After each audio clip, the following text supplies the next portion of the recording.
திருவாரூர் அருகே ஆதிச்சபுரத்தைச் சேர்ந்த விவசாயி அழகேசன் தனது விளைநிலத்திலேயே மாரடைப்பு ஏற்பட்டு உயிரிழந்தார்.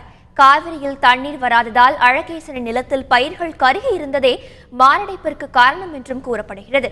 இதனால் திருத்துறைப்பூண்டி சாலையில் விவசாயிகள் மறியல் போராட்டத்தில் ஈடுபட்டனர். தஞ்சை அருகே விவசாயம் இல்லாததால் கூலி வேலைக்கு சென்ற ராஜேஷ் கண்ணா என்ற விவசாயி திடீர் மரணம் அடைந்துள்ளார். விவசாயம் பொய்த்து போனதால் விரக்தியும் மன அழுத்தமும் அவர் மரணத்திற்கு காரணமாக இருக்கலாம் என்றும் கூறப்படுகிறது. வயல் நடுவே அவர் திடீரென மயங்கி விழுந்து உயிரிழந்தது அந்த பகுதியில் பரபரப்பை ஏற்படுத்தியுள்ளது. பயிர் கடன்கள் வழங்காததாலும் கடன் வசூல் நெருக்கடியாலும் தான் விவசாயிகள் தற்கொலை செய்து கொள்வதாக தமிழ்நாடு விவசாய சங்கங்களின் கூட்டியக்க தலைவர் தெய்வசிகாமணி தெரிவித்துள்ளார். விவசாயிகளின் தற்கொலையை தடுக்க தவறிய தமிழக அரசு பதவி விலக வேண்டும் என்றும் அவர் வலியுறுத்தியுள்ளார். கரும்புக்கான நிலுவைத் தொகையை 2000 கோடி ரூபாயை வசூலித்து விவசாயிகளுக்கு கொடுக்கவில்லை. தொடர் புதிய கடன் கொடுக்கவில்லை. கடன் வசூலை தடுக்கவில்லை.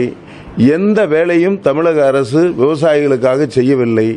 மாறாக இடைத்தேர்தல் நடக்கின்ற தொகுதியில் அமைச்சர்கள் எல்லாம் அங்கே முகாமிட்டு வேலை செய்து கொண்டிருக்கிறார்கள். இறந்து போன விவசாயிகளை கூட சென்று ஒரு அமைச்சர் கூட பார்க்கவில்லை. ஆகவே நடந்து முடிந்த தற்கொலை சாவுகளுக்கு பொறுப்பேற்றுக் கொண்டு திறமையில்லாத, விவசாயிகளின் மீது அக்கறை இல்லாத இந்த அனைத்து இந்திய அண்ணா திராவிட முன்னேற்ற கழக அரசு உடனடியாக ராஜினாமா செய்ய வேண்டும் என்று தமிழ்நாடு விவசாயிகள் சங்கங்களின் சார்பாக கேட்டுக்கொள்கிறேன்.